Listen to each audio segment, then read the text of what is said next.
It's absolutely disgraceful, and of course, it's dangerous. Reports growing that all across the nation of Jewish students and professors being harassed on college campuses. Many students are too frightened to go to class where they have spent tens of thousands of dollars to get an education. Many who have dared to try to go to class have been blocked from getting into their classrooms by anti-Israel protesters. Anti-Semitism is the reason. These images are reminiscent of another national disgrace. Today, the disgraceful discrimination is religion. Back in 1957, the disgraceful discrimination was race. Back on September 4th, 1957, a group of 9 African-American students arrived at Central High School in Little Rock, Arkansas. They were arriving for the first day of school. What they faced was terror. They were about to become the first African-American students to enter Little Rock's segregated Central High School. So to set the scene of why this was such a momentous day, about 3 years earlier, in 1954, the U.S. Supreme Court had decided Brown versus Board of Education. That decision declared all laws establishing racially segregated schools to be unconstitutional. Around the same time, the Little Rock School Board unanimously adopted a plan of integration at the high school level. Then, over the next few years, the NAACP began trying to register black students in previously all-white schools in the South.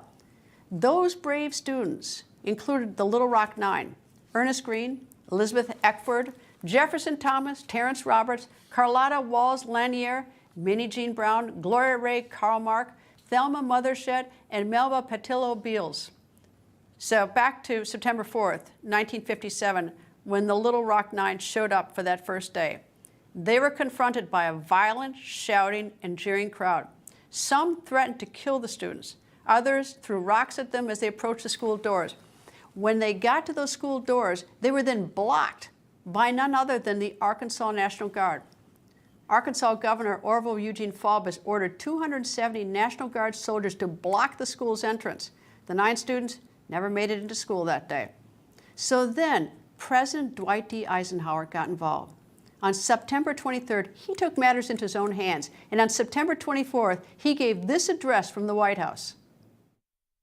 From the President's office in the White House in Washington, D.C., we present a special address by the President of the United States, Dwight D. Eisenhower.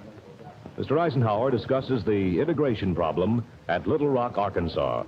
Ladies and gentlemen, the President of the United States. In that city, under the leadership of demagogic extremists, disorderly mobs have deliberately prevented the carrying out of proper orders from a federal court. Local authorities have not eliminated that violent opposition. And under the law, I yesterday issued a proclamation calling upon the mob to disperse. And the president didn't stop there with just those words. Next, President Eisenhower sent the elite 101st Airborne Division, called the Screaming Eagles, to Little Rock. The 1,200 battle-equipped, bayonet-wielding paratroopers arrived in 52 plane loads. Their mission was to escort the Little Rock Nine so they could attend school. President Eisenhower still wasn't finished. He also issued an executive order to place the Arkansas National Guard under federal command. The Little Rock Nine story rocked the nation and was featured on the cover of Time magazine. It showed a U.S. Army paratrooper in battle gear outside the school.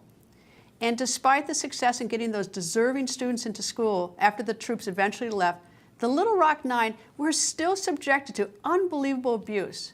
Melba Patillo Beals had acid thrown into her eyes. Elizabeth Eckford was spat upon, punched, hit with eggs, and faced a barrage of slurs and insults. Minnie Jean Brown, she was suspended after incidents provoked by white students. 1 year later, though, in 1958, Ernest Green became the first African-American to graduate from Little Rock Central High School. That same year, Governor Faubus signed legislation to close all public schools. Unfortunately, though, it was far from over, and disgraceful incidents continued to stain our good nation.